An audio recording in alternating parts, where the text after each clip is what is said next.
Hey guys, and welcome to Thursday's edition of the vlog.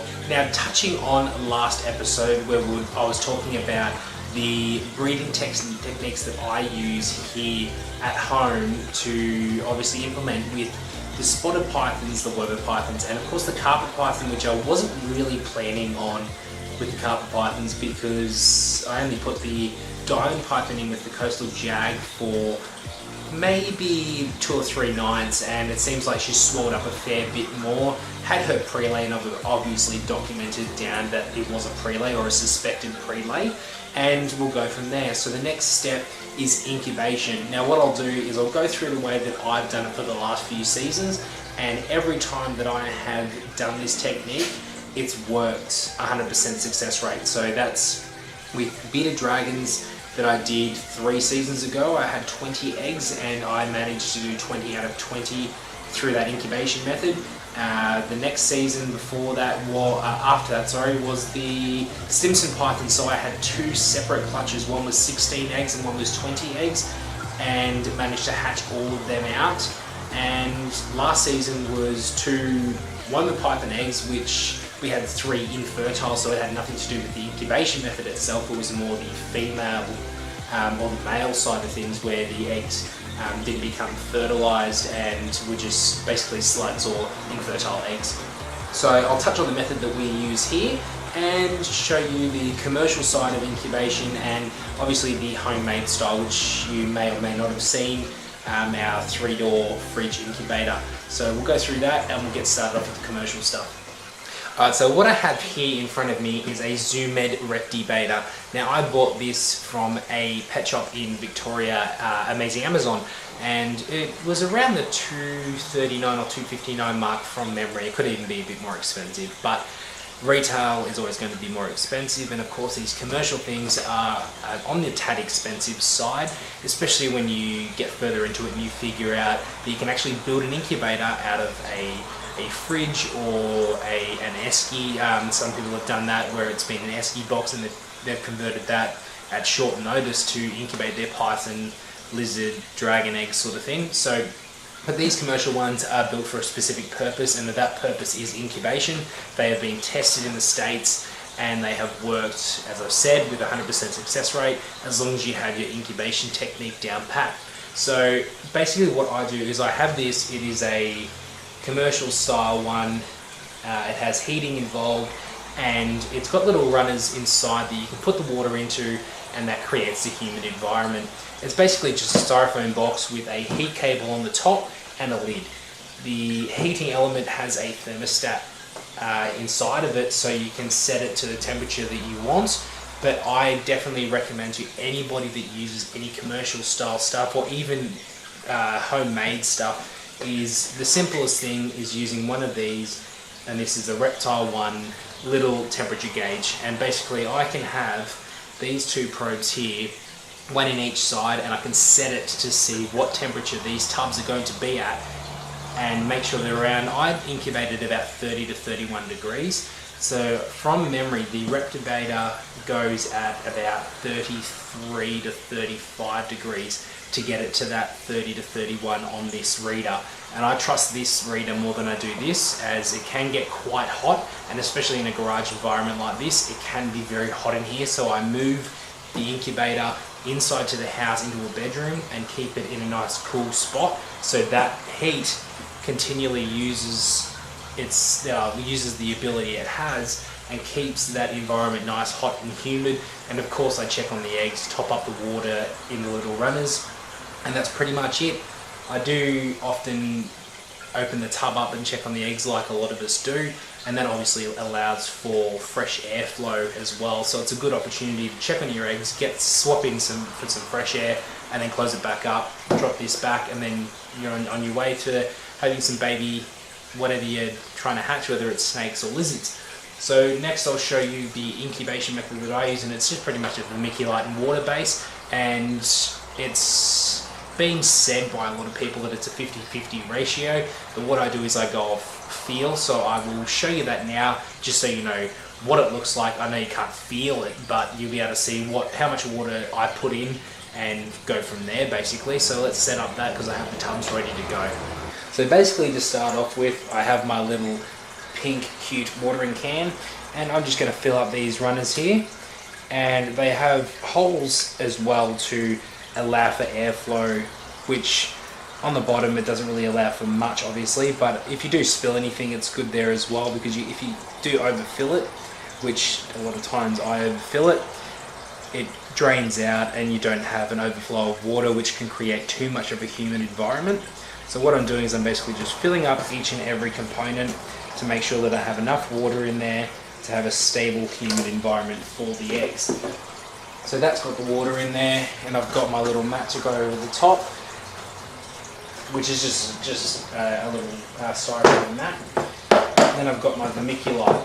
So what I'll do is I'll grab a tub, and I'm trialing these tubs out, which are the Sistema tubs, and they're actually the newer style ones. So I'll give them a crack this season and see how they go.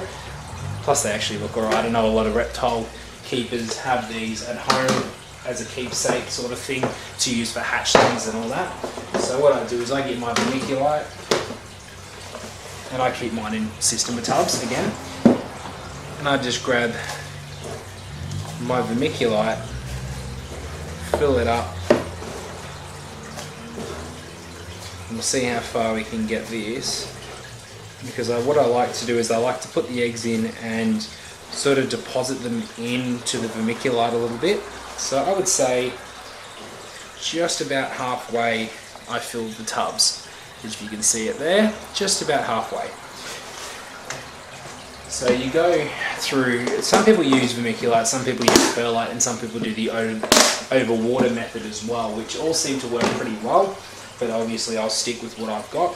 So got my vermiculite there, pour in some water, and as I've been told in my trade as a chef, you can always add more, but you can never take any out. So I'm just mixing there, making sure that I get all that water mixed into the vermiculite, because that does absorb a lot of water.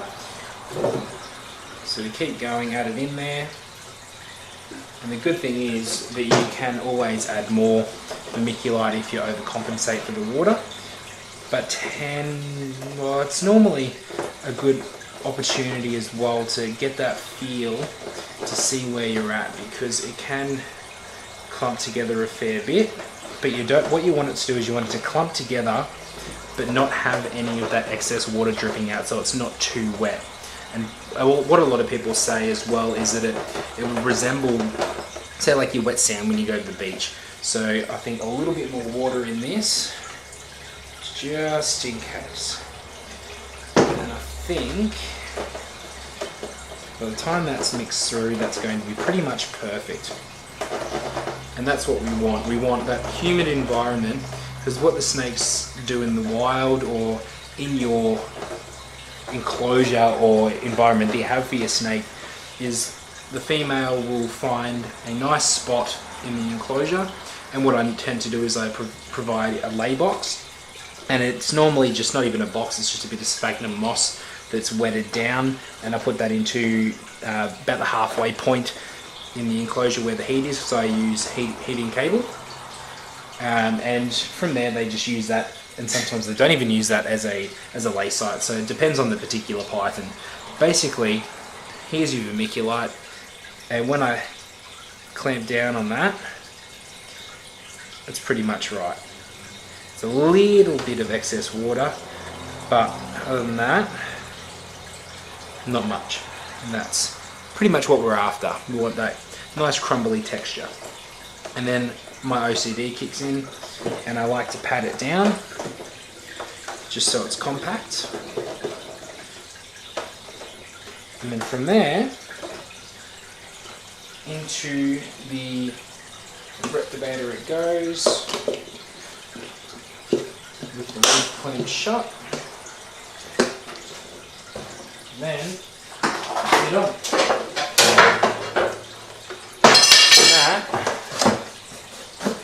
Pretty much it, and I'll let it heat up for a little bit, and then I'll have the digital thermometer put in there as well after it's created a nice humid and stable environment for this vermiculite, and then I will show you the other fridge as well that I've got in the works. So what we have here behind me is the incubator that I'm working on, and that is the 3-door that I got from Creatures of Habit.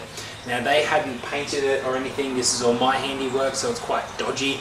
I'm not a painter, I'm a chef by trade. But in saying that, so what I'm going to do is with Reptile Cribs, our sponsor for CBTV Australia, and of course the guy that made these great enclosures for me, he's actually organising to measure this bad boy out, and we're going to lay out some MDMF or melamine boards. So we're going to have about, I think it was about 3 shelves down, so it'll be sort of upper, middle and bottom, because I don't have that many females at the moment and I'm not expecting too many eggs. So what we'll do then is we'll run some heat cord. He will route into that board so we can run a heat cord, probably like a 12 or a 20 meter heat cord, to run it through each shelf. And then from there, that'll create some heat on the bottom of the tubs, where obviously the heat rises, condensation comes up, and it creates a humid environment for the tubs where the eggs are going to be held.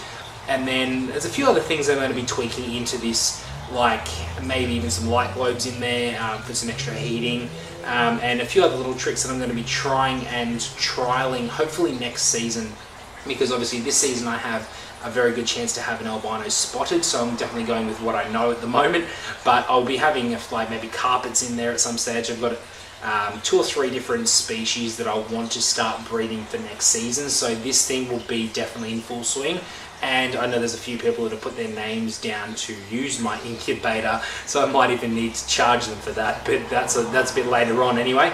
But in regards to this, it's a pretty simple setup. As I said, a heat cord or heat lights, a great thermostat is a definite. I use Habistat, and it's a 300 watt thermostat, and it's about 110 bucks, so it's not too expensive, and 300 watts is a lot of power, so you can run a couple of heat cords off that, which is good. And you're going to need to make sure that that's a humid environment, so with those tubs it should create that environment, but it's also trial and error, so there might be a few things that I might need to tweak, as in maybe putting some water bottles down the bottom. I've seen a few people do, which is a possibility, but other than that, I can't wait to get this bad boy into full swing, and hopefully next season is going to be all ready. And the lights, they do still work, I believe, but it's a matter of plugging it in. And from pictures that I've taken, and I will post some on the page again just to give everyone a bit of an update, it actually comes out and it's a green. So obviously I like black and I love green, and that's a black and green incubator, so it works perfect for me. But yeah, it's definitely you don't need a big fridge like this to make your own incubator. As I said, you can use an esky, you can use a bar fridge, you can use a freezy, as long as it's got that sealed tight environment where it can hold that humidity in. And then it's just a matter of opening it every now and then just to let in some fresh air, change it up, and make sure that the eggs are the best environment possible. So there you have it, guys. There is my incubator, and fingers crossed that it's finished, hopefully ready for next season. So what I've found from this incubator upon having a look is that I actually have set this on, what are we at?